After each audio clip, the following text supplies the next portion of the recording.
everybody, welcome to The World This Week. The nuclear talks with Iran in Vienna still in a deadlock. We have to check now if Iran is really ready to move in the right direction.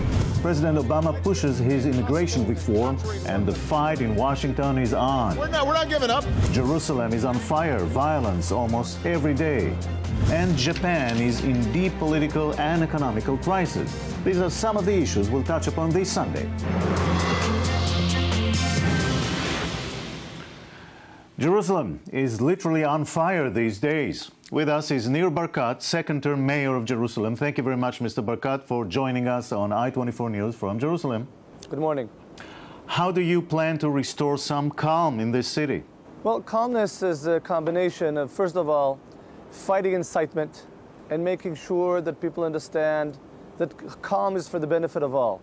The second point is we've got to be very firm and very clear that violence will get people nowhere. I believe that the national government and the police has to be very, very aggressive against the people that are becoming violent.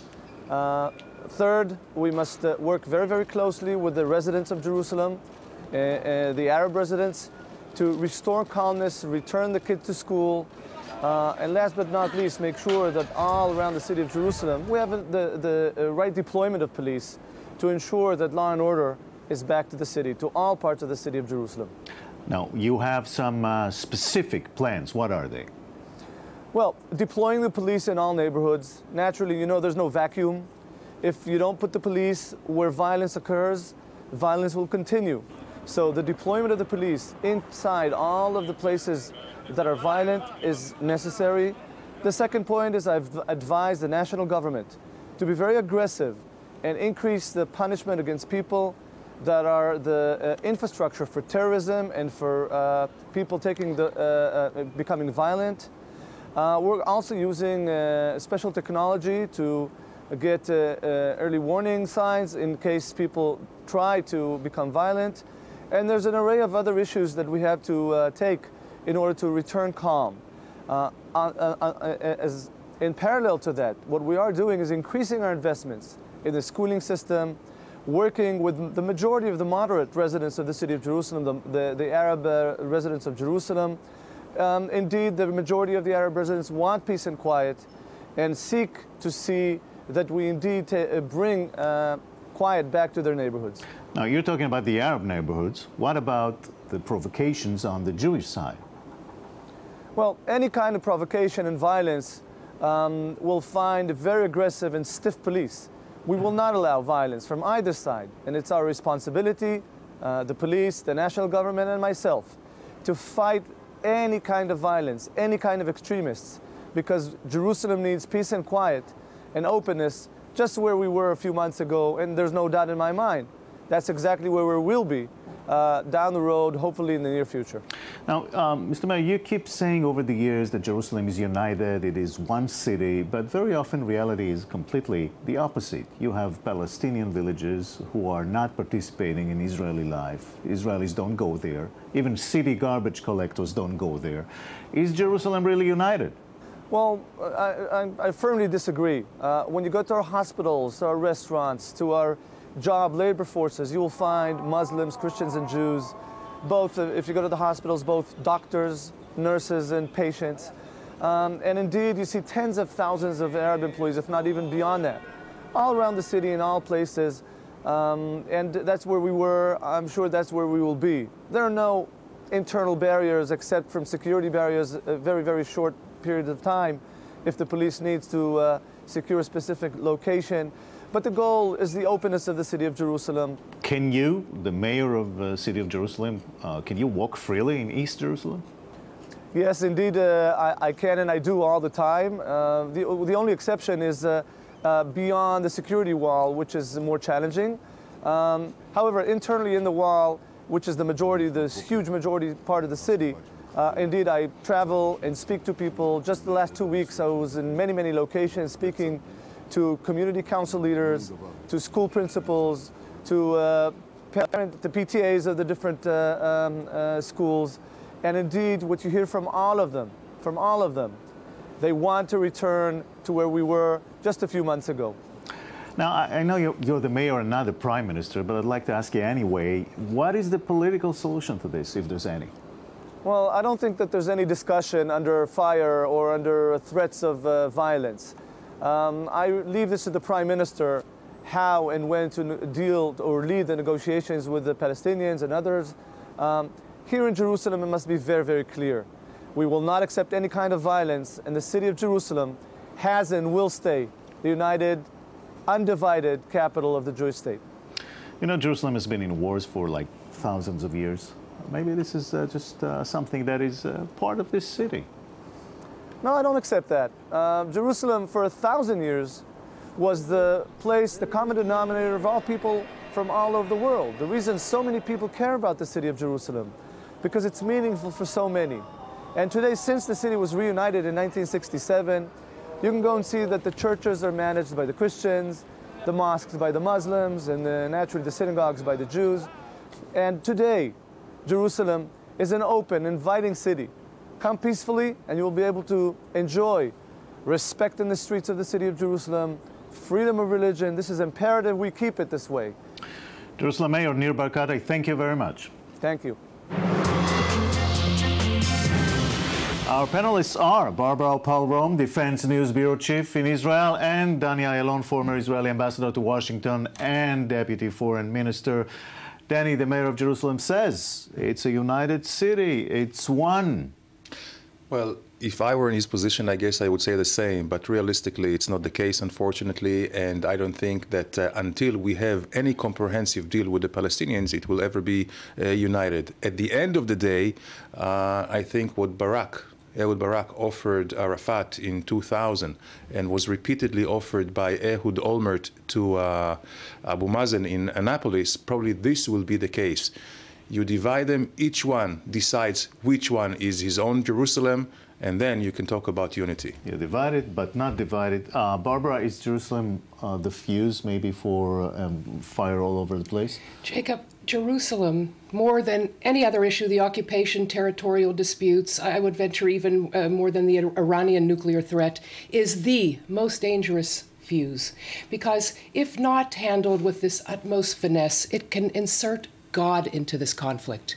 And the fuse will be not towards another third intifada. It could be a holy war and a coalescing point around which all the regional fanatics and moderates could get together against Israel. It must be approached by a grand strategy at the strategic level, and not just mere tactics throwing more force into the mix. It's a very volatile situation. Is there any Israeli politician that would go with a platform of dividing Jerusalem? Well, only if there is something in return. If there is something like recognition of Israel as a Jewish state and defensible borders, then I think, and an arrangement with the settlements, I think then it would be very easy. You decide who said that Shuafat is Jerusalem. It's not written in the Bible. Jerusalem is where we decide is Jerusalem. I think this is the way to go. Most Israelis would probably agree that they want Jerusalem to be united. Let's move to Iran and the talks in Vienna, and let's watch U.S. Secretary of State John Kerry. We're working hard. We hope we're making careful progress, but we have big gaps. Barbara, aren't you encouraged? Not at all. This agreement in the effort, in the interest of the P5+1 to check the box on the Iranian problem, may actually end up exacerbating the problem. I mean, Israel has long insisted that unless there is dismantlement and very intrusive inspections, it's going to be a bad deal. And whether it's sneak out or break out, and whether the period at which Iran, which will by then have fully enjoyed lifting of the sanctions, and then it can either sneak out or declaratively break out, say they're pulling out of the agreement, they're kicking out the inspectors, and then it's 1 month, 3 months, 9 months, pick your scenario, but it's their time to go to the weaponry. Right. Danny, looks like the Iranians are getting away with something. Even the New York Times today published a report about the suspicion around the world that maybe they're going to sneak somehow a nuclear bomb without everybody noticing. Well, I think they have it all the way, the Iranians, because the sanctions are mitigated now. They're being legitimized by the talks. and there is a lot of optimism for the economics in Tehran, and meanwhile they're not giving much. So for their part, they can prolong the negotiations, and if there's going to be an extension, and it seems like there's going to be an extension, it's their victory. The only way we can get an agreement, which is a good agreement, that means a real, verifiable one, but where they cannot break out to a nuclear bomb, is if you reintroduce pressure. How do you reintroduce pressure? Sanctions, and bring back the military option. By Israel or by the United States? By the United States. You see this happening? That's not going to happen. Well, this is President Obama, I guess, is now hinging his legacy, at least on foreign policy, on a deal with Iran. A bad deal, as he said, is worse than no deal. So I'm still hopeful, but chances are very slim, I agree. Right. Not only foreign policy, also immigration. Let's watch President Obama this week. So we're not giving up. We're going to keep on working with members of Congress to make permanent reform a reality. Well, this is President Obama. This speech, by the way, was not carried by the four major American networks, only by Univision, which caters to the Latino audience. Danny, why is he so first about it? First of all, he has nothing to lose. Secondly, I think it goes within the policies of the Democratic. You know, they may have 5 million more votes in the next elections or the ones after that. And thirdly, he puts actually all the pressure on the Congress. And right now, I believe his calculation is that in case of a stalemate and a gridlock in Washington, usually the Congress suffers more in the public opinion. Barbara, does that mean even more fighting in Washington, which is going to project on foreign policy as well? Absolutely. Those were fighting words. These are actions I have the legal authority to take as president. This president is not going to be a lame duck. And he's focused on his legacy. And he's focused on matters that really, really strike to his heart. And you talked about foreign policy. It killed him to veto the Palestinian statehood issue in 2012. Obviously, there are things that he cannot do without the Congress. Deal with Iran has to be ratified by Congress. But he can go in January and not veto the Palestinian statehood. And the states are aligned as such that they need 10 votes. And they might get them. Three permanent members of the Security Council, the U.S. abstaining, and these 5 non-permanent members that will be sworn in at the beginning of the year. So. Well, and we'll finish with that for that Sunday. Thank you very much, Barbara. Thank you. Road ahead. Economic and political crisis in Japan may lead to early elections. Is this the end of Abenomics? Japan's Prime Minister Shinzo Abe failed to stimulate the economy, and now Japan is officially back in a recession. With us from Tokyo is Omri Reis. Hello, Omri. Hello, Jacob.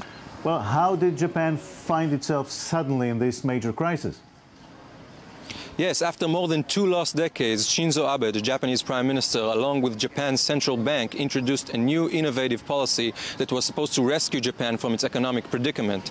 Dubbed Abenomics, this policy included a giant stimulus package followed by a gradual tax hike.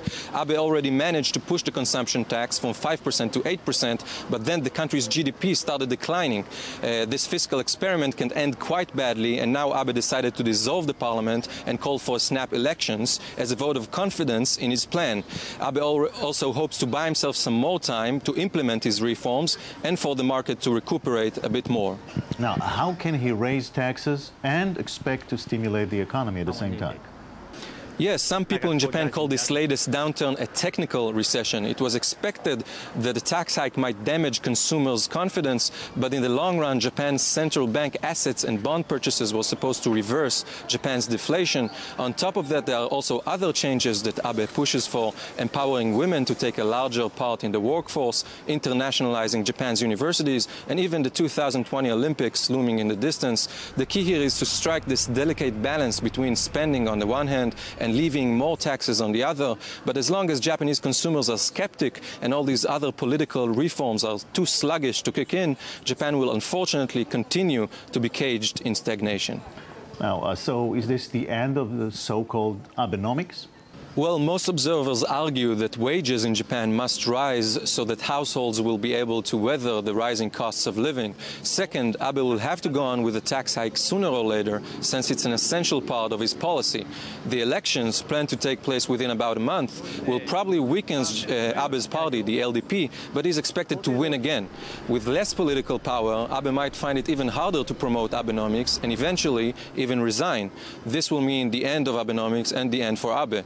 Then again, the elections might give Abe the confidence and backing that he needs to rescue Japan from yet another economic downturn. That's Japan. Thank you very much, Omri Rice in Tokyo. Thank you for having me. And this has been The World This Week. We'll see you here next Sunday. Have a great week.